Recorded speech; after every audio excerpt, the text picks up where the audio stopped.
noches. Bienvenidos a un nuevo programa de Noticias Urbanas TV. El único programa, usted ya sabe, dedicado pura y exclusivamente a la política de la ciudad. Como todos los domingos me acompaña mi compañero, el señor Cristian Nobili. ¿Cómo le va? Un placer saludarte. Pensé que el único programa sub-35 de la política argentina. Eso se lo dejo a usted. Bueno, ¿cómo andás? Bien. ¿Bien? Linda combinación. Sí, ¿te gusta? Estamos bien, ¿no? Como para hacer juego con la camisa. Bueno, Norman, ya entramos en tiempos de elecciones, ya estamos pensando en la Ciudad de Buenos Aires. En campaña. En campaña, así que bueno. Pero antes, si te parece, vamos a ver la etapa de esta semana. Vamos. Tenemos un precandidato, ya bueno, candidato definido, No, mejor dicho. Sí, candidato, está. Dice, quiero una ciudad que piense en la gente, Norman. Hoy es de punta a punta Frente por la Victoria. Sí, entrevista exclusiva con Mariano Recalde, candidato, mejor dicho, a jefe de gobierno por el Frente para la Victoria. Sí. Promete más presupuesto para la educación y la salud, ¿sí? La construcción de más líneas de subte y la reducción de hasta un 50% del ABL en la zona sur. Apuesta a disputarle la elección en un balotaje con el macrismo. Además, agrega, yo nunca votaría a Macri, hay que ver si Lustó puede decir lo mismo. Muy bien. Ya saben que estamos también en internet, en noticiasurbanas.com.ar y nos siguen en Twitter y Facebook en @noticiasurbanas. ¿Quién es el candidato a vicejefe de gobierno con Mariano Recalde? El señor Leandro Santoro. Leandro Santoro, muy buenas noches. ¿Cómo le va? Gracias, muy bien, gracias por invitarme. ¿Usted es radical? Alfonsinista. Alfonsinista. ¿Y cómo está con Recalde y no con Lustó? ¿No debiera estar con Lustó? ¿Y por qué? Si Lustó no está acompañado por ningún radical. ¿Pero todos los radicales no van con Lustó? Los radicales, a ver, el radicalismo oficialmente nunca tomó la decisión de acompañarlo a Lustó. No hubo ni una primaria, ni una elección interna de las tradicionales en el radicalismo, ni siquiera hubo un congreso. No hubo un Gualeguaychú para la ciudad. No hubo un Gualeguaychú para elegirlo a Lustó. Simplemente, digamos, los hechos, digamos, Nosiglia define que el candidato es Martín Lustó y construye una alianza. ¿Una sola persona? No, sí, Cotino Siglia con Emiliano Jacobiti, que es el presidente del partido, que le responde al mismo sector partidario. Pero bueno, esto también es la consecuencia, ¿viste?, de una línea de acción política que viene hace mucho tiempo en el radicalismo, que es la política de los hechos consumados. Hace mucho tiempo, por ejemplo, el radicalismo definió que iba a construir por el andarivel de la centroderecha, y allá fueron.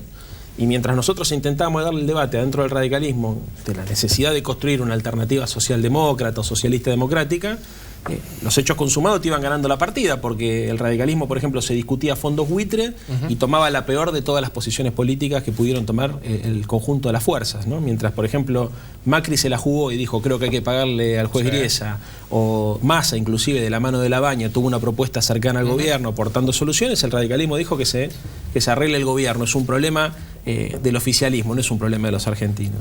Y así te podría ir con temas de fondo, montón. Reforma ¿Usted cuando toma una posición, digamos, una posición diferente, digo, cómo llega usted a...? Trátame de vos también. Bueno, no, está bien, es un digo, tipo no, muy pero serio. Para completar la fórmula, para estar ahí con Recalde, ¿cómo llega ahí? Bueno, nosotros tenemos un proceso de evolución política. Primero, a ver, es un proceso traumático y doloroso, porque uno se va dando cuenta qué está pasando con su propio partido. A ver. Y cuando vos te das cuenta que las decisiones estratégicas van hacia una dirección, hacia la centroderecha en este caso, cuando te empezás a dar cuenta que lo que parecía imposible empiezas a ser probable, que era el acuerdo con Macri a nivel nacional, y después te vas dando cuenta que el Comité de la Capital y todo lo que significa para nosotros la institucionalidad partidaria es más formal que real, por todo esto, porque el proceso de toma de decisiones se hace sobre los hechos consumados, porque las minorías adentro del partido no son escuchadas, porque a veces pasa que se genera la pantomima de un debate para definir una línea estratégica y después en los hechos se hace una cosa completamente distinta. Es doloroso, pero te vas empezando un poquito cada día a sentir más afuera de esa familia. Y a mí me pasó, como a muchos compañeros, que empezamos a tener dificultades para explicar por qué éramos radicales. O sea, no en términos históricos e ideológicos, sino en términos concretos, políticos. Vos ibas a un programa de televisión, por ejemplo, y desarrollabas, me pasaba a mí cuando empiezo a salir en los medios de comunicación, desarrollo una línea de acción política, desarrollo una línea argumental, el periodista te interrumpe y te dice, pero mira, tu partido en este momento está funcionando de esta forma. Y te quedás sin respuesta. Y cuando te empieza a pasar varias veces, que fue personalmente lo que me pasó a mí, al ir a los medios de comunicación, encuentro en el debate, en el ida y vuelta con los periodistas, que no puedo explicar por qué estoy haciendo lo que estoy haciendo, entras en crisis. Bueno, Gualeguaychú terminó de definir todo y de esclarecer todo, pero la verdad es que hoy lamentablemente en la Argentina hay solamente dos proyectos políticos, muy claros y muy definidos, no hay lugar para matices. O se está con el proyecto que lleva adelante la Presidenta de la Nación, que es un proyecto de ampliación de derechos, de democracia popular, o se está con un proyecto que desde nuestra perspectiva es elitista y excluyente. Nosotros... No me dice igual cómo llegó, digo... a estar ahí en la fórmula. Voy, a partir de que uno va tomando conciencia de eso, digamos, va rompiendo relaciones con algunos compañeros y correligionarios y va construyendo relaciones distintas. Se fue abriendo un poco, digamos. Te vas abriendo un poco. Mi aparición en los medios de comunicación también hace que uno empiece a generar más vínculos y más puentes con otros compañeros. O sea, cuando te escuchan hablar te dicen, loco, vos pensás muy parecido a nosotros. Muchos te dicen, parecés peronista. Otros te dicen, es el verdadero radicalismo. Y es un proceso natural. Porque uno se junta con los que se le parecen. Como ustedes dos, cuando pensaron seguramente este programa, habrán dicho, bueno, tenemos disidencias, pero tenemos una mirada común acerca de cómo encarar las cosas. Bueno, lo mismo me pasó a mí, ¿me entendés? O sea, yo cuando me di cuenta que frente a los temas estructurales de la Argentina, mis compañeros no eran mis correligionarios, no todos, pero sí a línea gruesa, sino muchos compañeros que eligieron el kirchnerismo como herramienta de militancia. Y, viste, es casi un proceso natural. Terminás desembocando en eso hasta que un día tuve una conversación con Mariano y me ofreció acompañarlo a la fórmula y le dije que sí, para simplificártelo. Está muy bien. ¿Y se puede pensar distinto dentro del kirchnerismo? De hecho, el kirchnerismo expresa un crisol de identidades muy profundo. Tenés tipos que vienen del Partido Comunista, tenés gente que viene de experiencias de la izquierda nacional, tenés gente que inclusive viene del radicalismo, como Raimundi, por ponerte un caso. Y obviamente tenés sectores peronistas. Y fundamentalmente, que es lo que a nosotros más nos sedujo, tenés un nuevo sujeto político que son los chicos haciendo política, los jóvenes, no tan chicos, ahí tenés de todo, de 13 hasta 40 años, pero una generación que se politiza con la aparición de Néstor y que se compromete políticamente definitivamente cuando Néstor muere, que le da al kirchnerismo, o que nos genera a nosotros con el kirchnerismo un punto de contacto muy fuerte, que es lo que te contaba atrás de cámara, Cristian, que es la empatía cultural. O sea, el hecho de sentirse que uno forma parte de un colectivo que lee los mismos libros, que escucha los mismos programas de radio, que escucha la misma música, que tiene el mismo horizonte de expectativas, y eso, viste, te va llevando solo también, ¿no es cierto? Y obviamente ahí adentro de ese espacio tan heterogéneo se dan un montón de debates. Y lo que tienen es una conducción definida, que es la de la Presidenta de la Nación, que es la que... Claro.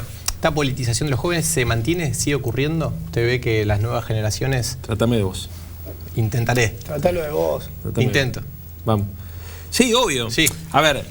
No es que hubo un auge... Sí, también es cierto eso, que yo lo veo parecido a lo que lo estás viendo vos. Obviamente hubo un auge, o sea, la aparición de Néstor, la ruptura con el neoliberalismo, eso hizo que muchos pibes abrieran los ojos, la política de derechos humanos, ¿no es cierto? Hubo toda una serie de hechos simbólicos muy fuertes que produjo el kirchnerismo, que generaron que una generación abriera los ojos y reconsiderara su relación con la política. La muerte de Néstor es un segundo hecho. La crisis del campo también ayudó mucho, dicen los que... Sí, en 2008. Sí. La muerte de Néstor después... Y el triunfo de Cristina y las batallas que Cristina decide dar en los últimos años también generaron un nivel de compromiso y de politización muy fuerte. Ahora, yo sí creo, y esto es un desafío que creo que nosotros los que estamos politizados tenemos, que si cada 5 años, cada lustro, se incorpora una generación a la política, para ponerle... Bueno, hay que atender esa generación, ¿no es cierto? Porque esa generación también es permeable a la posibilidad de que la antipolítica la coopte o que la frivolidad la coopte, que también es una batalla cultural muy fuerte que tenemos todos los militantes del campo popular por delante. Estaba pensando, ¿qué le falta al kirchnerismo en la ciudad de Buenos Aires como para pisar fuerte hoy por hoy? No sé si es que le falta. Yo creo que, a ver, la ciudad de Buenos Aires, mira, te lo voy a enfocar de otra manera. Vale. Yo creo que las dos fuerzas que mejor entendieron la crisis del 2001 fueron el Frente para la Victoria y el PRO, que le dieron una nueva dinámica a la política y que construyeron un nuevo sujeto político. Y tienen muchos puntos metodológicamente hablando, obviamente no en términos de intereses, parecidos. Por ejemplo, ambas fuerzas políticas le dan lugar a los jóvenes. Yo creo que mucho más el Frente para la Victoria, pero en el PRO también es indiscutible. Sí, que tiene gente joven. Gente joven, inclusive militantes, no solamente funcionarios. Construyeron un nuevo lenguaje. Le hablan a la gente de otra manera. Hablan de política, pero con otros códigos, ¿no? Tienen además la capacidad de interpelar algunos tabúes o algunos preconceptos. Ambas fuerzas políticas, tanto el PRO como el Frente para la Victoria. Y ambas obviamente se nutrieron del crecimiento de la Argentina de los últimos años. Entonces, yo pongo el ejemplo del 2011. En el 2011 mucha gente votó cruzado. Votó Cristina presidente, Macri jefe de gobierno. Sí, es cierto. Eso ocurrió. Entonces, es la expresión de la crisis del viejo sistema de partidos políticos y el reordenamiento que se da ideológico en el marco de la ciudad de Buenos Aires hizo que ambas fuerzas políticas se retroalimentaran mutuamente. Entonces, obviamente, digamos, cuando vos tenés en la ciudad de Buenos Aires crecimiento económico, una sensación de bienestar mucho mayor, el presupuesto de la ciudad de Buenos Aires pasó de 2.000 millones de dólares a 10.000 millones de dólares, eso genera la sensación de inversión, de obra pública, bueno, cosas que habrá que discutir si quieren en otra parte del programa, pero eso genera la sensación de que hay un espacio que hace gestión. Obviamente convoca un sector de la sociedad que en la ciudad de Buenos Aires siempre fue importante, que es básicamente un sector profundamente antiperonista, un sector conservador, algunos sectores conservadores populares, y un sector independiente que es el que está en disputa con el Frente para la Victoria y con el progresismo, ¿no es cierto? Leandro, si te parece, hacemos un punto y coma acá, vamos a la pausa y volvemos. Dale. Ya volvemos con el segundo bloque. Alquilar se puede. Ahora la ciudad te da la garantía y un préstamo inicial para que vos y miles de personas puedan elegir dónde vivir. Informate en www.buenosaires.gov.ar/alquilar se puede. Buenos Aires Ciudad. En todo estás vos.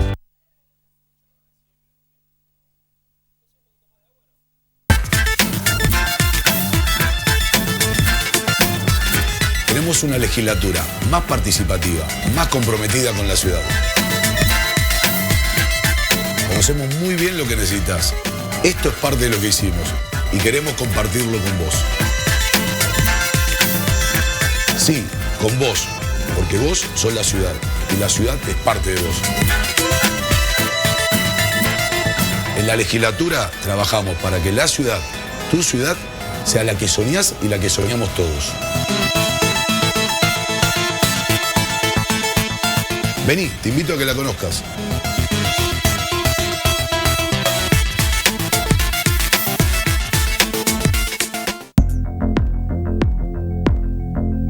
Seguimos en Noticias Urbanas y seguimos con Leandro Santoro. Usted decía, acá hay dos caminos, oficialismo, Cristina o Macri. ¿Y Massa? ¿En la ciudad? No, bueno, pero Massa también está, es una zona actor importante. Y Massa se está desarmando, me parece, ¿no? Se está desinflando. ¿Qué le pasó? ¿Qué cree usted? Te preguntamos como politólogo. Volvíale usted, ¿eh? Sí, como pues Leandro, hay que decir, es politólogo, tiene muy buen oratorio y muy buen análisis, hay que reconocerlo. Te agradezco. A ver, creo que obviamente la política argentina se ha polarizado y Massa intentó construir un tercer camino que no existe. Por el medio. Por el medio que él llamaba. Segundo, yo creo que él frivolizó su línea de comunicación. A ver, ¿cómo es eso? Y él la frivoliza, él tiene su momento de auge es en noviembre, diciembre del año pasado cuando discute el Código Procesal Penal. Sí, que obviamente es le infla a la gente de miedo diciendo que iban a soltar a los delincuentes. Sí. Una barbaridad, porque en realidad esa modificación del código contaba con el aval del Partido Socialista, del PRO, de la Unión Cívica Radical, del Frente para la Victoria y del sector del peronismo disidente. Recordémoslo, la gente se había construido con una comisión de notables, ¿viste? O sea, era una cosa que estaba estudiada en profundidad con varios meses de trabajo. Sin embargo, él mete miedo, obviamente la gente con uno de los problemas más importantes que viven todos, es el tema de la inseguridad. Digamos, llega a su pico. A partir de ahí, el verano, creo que él se equivoca en términos de cómo es su estrategia de comunicación. Porque él frivoliza su línea de acción política, frivoliza además su construcción simbólica y discursiva, y termina perdiendo terreno frente a un Macri que toma la iniciativa política con inteligencia, digamos. ¿Por qué? Porque contribuye a la línea de polarización del discurso político y porque además se muestra político. Empieza a construir el acuerdo con el radicalismo, empieza a mandarle puentes hacia el peronismo. Es nuevo para Macri eso. Que es nuevo para Macri, o sea, y entonces yo pienso que si vos mirás de afuera, es mucho más presidenciable, si sos opositor, la figura de Mauricio Macri que la figura de Sergio Massa, porque lo ves al otro, juntando, mientras uno se junta con Pachano, con el cual no tengo nada, digamos, pero... No te pelees con Pachano. No me peleo, pero fue, me acuerdo, una foto, digamos, la foto de Massa con la cultura era con el entretenimiento, digamos, que fue una foto del verano, ¿no es cierto?, con Matías Salé, que inclusive se terminó peleando porque se había comprometido a pagar. Fue una cosa, una pelea de enredos, digamos, que yo creo que lo hizo perder prestigio y legitimidad. Y por el otro lado tenías a Macri, que acordaba con el radicalismo, que le mandaba un guiño al peronismo a través del acuerdo con Reutemann, que buscaba la forma de posicionarse también como la contracara del oficialismo. Y obviamente, digamos, el debate ideológico, por más que la gente lo subestime, está presente. Pero ahí te hago una pregunta, sí. a ver, Norman. Ahí pierde más. Porque en un momento sí se dijo, bueno, está bien, listo, vos lo estás planteando este esquema de polarización, el PRO, el Frente para la Victoria. Pero, ¿cómo incidió, si es que crees que incidió, que los radicales hayan finalmente decidido ir con Mauricio Macri? ¿Esa no te parece que fue como un punto decisivo para decir, bueno, Massa, fuiste? Yo creo que ahí a ver, porque acá hay dos discusiones, qué es lo que se quiere hacer y quién lo puede hacer. Entonces, el tema, la política de alianzas tiene que ver con la percepción que tiene la gente acerca de quién puede, no quién quiere. Y, por ejemplo, una de las cosas que yo creo que juegan a favor del Frente para la Victoria es que la gente y la sociedad percibe que la construcción política y social del Frente para la Victoria garantiza estabilidad. Entonces, si vos tenés que negociar, por ejemplo, frente a los fondos buitres, vos sabés que la Presidenta de la Nación tiene atrás un sector importante del movimiento obrero, un sector importante del movimiento social, sectores importantes de la política movilizado, intelectuales, artistas, una construcción de poder. Entonces, digamos, te das más confianza. Ahora, si vos encontrás que un candidato a presidente está solo, mal rodeado, sus aliados se le van, ¿viste? Es como el mercado electoral, a veces es como el mercado bursátil también. Las expectativas de la gente hacen que las acciones suban o bajan. Y también se da la profecía autocumplida. Empiezan todos a decir se descapitaliza, se cae la acción de masa y la gente empieza a vender.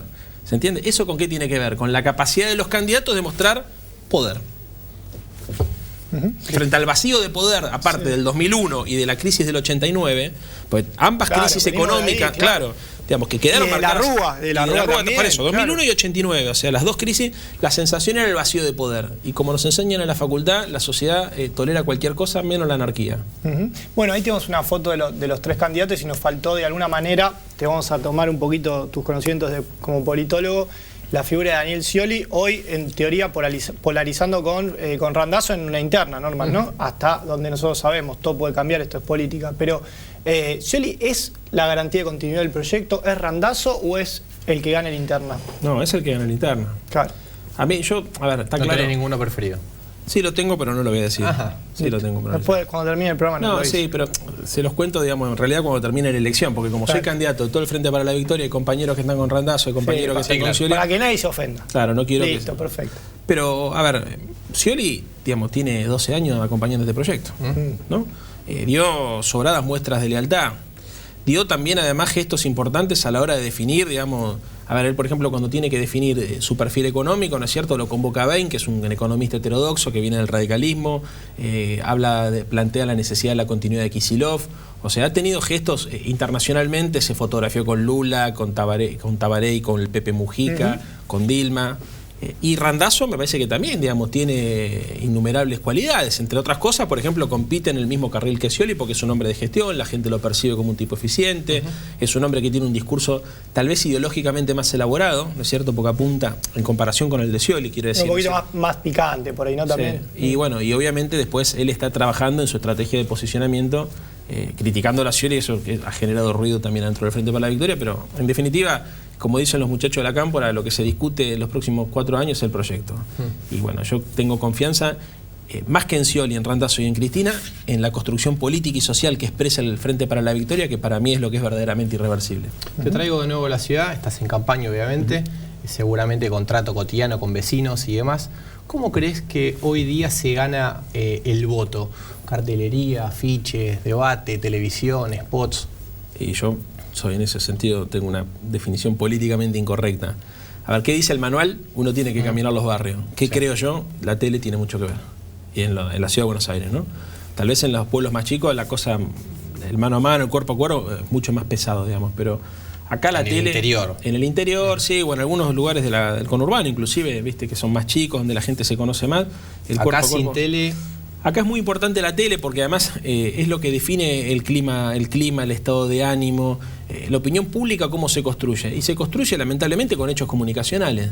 Pero, a ver, no es algo que nos pase a los porteños. Está estudiado, esto pasa en el mundo. O sea, vos tenés que tener una política agresiva hacia los medios de comunicación, inteligente, y además tenés que tener las condiciones objetivas que te permitan desarrollar una línea de acción política. Por ejemplo, Podemos, no solamente en España, no solamente construyó un nuevo lenguaje, construyó una forma alternativa de liderazgo, sino que además se da en el contexto de 23% de desocupación. Sí, Entonces, claro. Pablo Iglesias no sería Pablo Iglesias si no tuviese un contexto de crisis económica. Ahora, puede haber una crisis económica que no la capitalice ningún Pablo Iglesias, también puede ocurrir.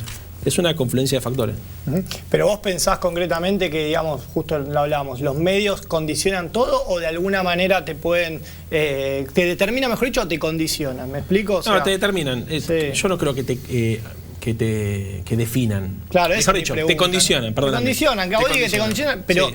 Pero hay algo también que tiene que ver con, imagino, con la empatía, también con el contexto inmediato. Viste que dicen también que la política se define, digamos, primero en el ámbito familiar, en cómo está tu hermano, cómo está tu mujer, cómo está, digamos, más allá de lo que mirás en la tele o lo que te dice un candidato. No sé cómo lo ves vos.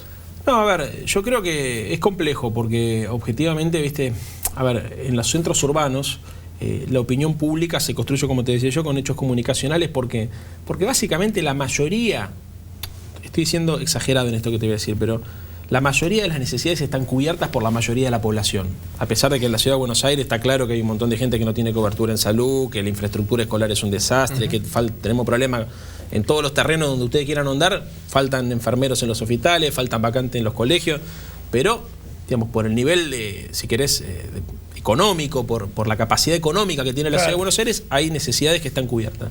Entonces, muchas veces viene la comparación con lo deseable y lo posible, donde los medios de comunicación generan mucha presión. Por ejemplo, vos podés tener una situación de bienestar económico y la sociedad puede generarle más responsabilidad al gobierno local que al gobierno nacional o viceversa.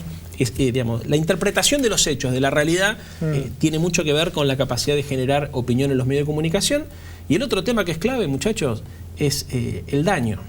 O sea, porque vos podés pensar que los medios de comunicación no te pueden convencer de una realidad que no vivís. Y eso es relativamente cierto. Ahora, lo que es seguro es que si los medios de comunicación deciden destruirte, iba a decir una mala palabra, deciden destruirte, te pueden destruir. O sea, los medios de comunicación tienen mucha capacidad de lijar legitimidad política. Poder de daño, digamos. Poder de daño. Entonces, y yo creo que eso se nota, por ejemplo, con la Cámpora. Que la gente detesta la Cámpora sin saber de qué se trata, ¿no? Y hay una demonización de una organización política que está compuesta por cientos y cientos de soñadores. Y sin embargo, un sector importante de la ciudad de Buenos Aires no lo ve de esa manera. Es una discusión que quedará en los medios y en la calle. A ver, nos quedan 5 minutos. Quiero hablar puntualmente de la ciudad y problemáticas. Recién decía que había un montón de cuestiones que están mal.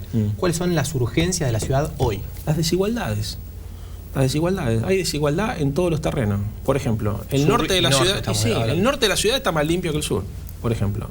La mortalidad infantil en el sur es más alta que en el norte, ¿no? La expectativa de vida es más alta en el norte que en el sur. ¿Cómo revertimos eso?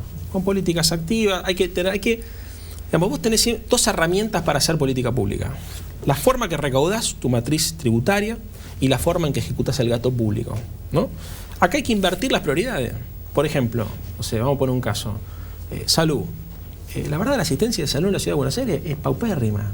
Nosotros venimos de recorrer, por ejemplo, estuvimos ayer en el Hospital Durán.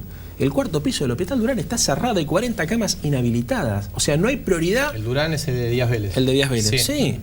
4º piso cerrado, está todo preparado, digamos, falta... Digamos, nos contaban los médicos de ahí, no nos quisieron dar mucho tampoco detalle porque son trabajadores del Hospital Durán, pero estuvimos ahí, cerrado. Hemos ido, por ejemplo, Medrano al 300, un CESAC, un centro de salud y acción comunitaria, ¿no es cierto? No hay, por ejemplo, personal administrativo que lleve adelante. Pues, ¿cómo puede ser que lleve adelante las historias clínicas, que lleve adelante que le dé turno a la gente? Hay un solo farmacéutico que va una vez por semana. La salud pública está en un estado de abandono total. La inversión presupuestaria pasó del 23% al 18%, solamente en el área de salud. Entonces, muchachos, no hay mucha magia en esto. Acá lo que se trata es definir objetivos políticos y prioridades presupuestarias. ¿A quién se le cobra? ¿No? En la ciudad de Buenos Aires se aumentó la ABL, se aumentaron las patentes, hay un sistema tributario regresivo, encima la ciudad se endeudó, encima la ciudad es deficitaria, con lo cual, desde el punto de vista macroeconómico, son bastante desprolijos los compañeros que están llevando adelante las finanzas en la ciudad, y desde el punto de vista de las prioridades del gasto, una vergüenza. Porque, a ver, ¿por qué se caracterizó la ciudad de Buenos Aires? Por poner asfalto sobre el cemento. Mejor dicho, por poner cemento sobre el asfalto. La bicisenda, el metrobús, los canteros. ¿Embellecieron la ciudad? En algunos casos sí, en algunos casos no. ¿Le dan utilidad pública? Algunos casos sí, algunos casos no. Ahora, ¿son las prioridades que tenemos que tener los porteños? Y depende de los valores con los cuales vos querés organizar la ciudad de Buenos Aires.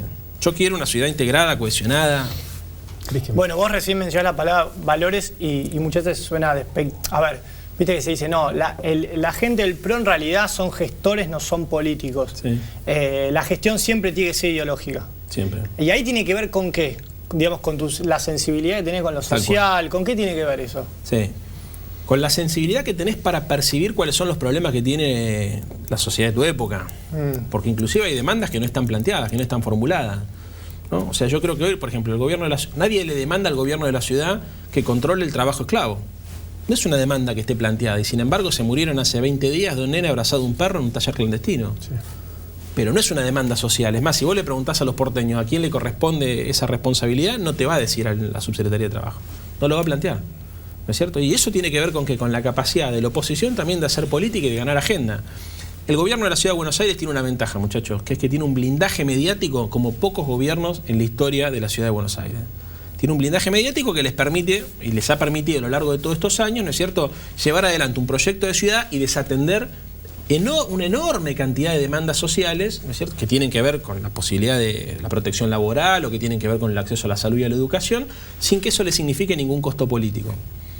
Así hay que discutir hoy en la ciudad. ¿Hay segunda vuelta en la ciudad? Yo creo que sí, y que vamos a estar nosotros. Bueno, nos vamos en tiempo. Vamos a apelar a una frase que dicen muchos los politólogos: lo que no se dice no es, y más en política.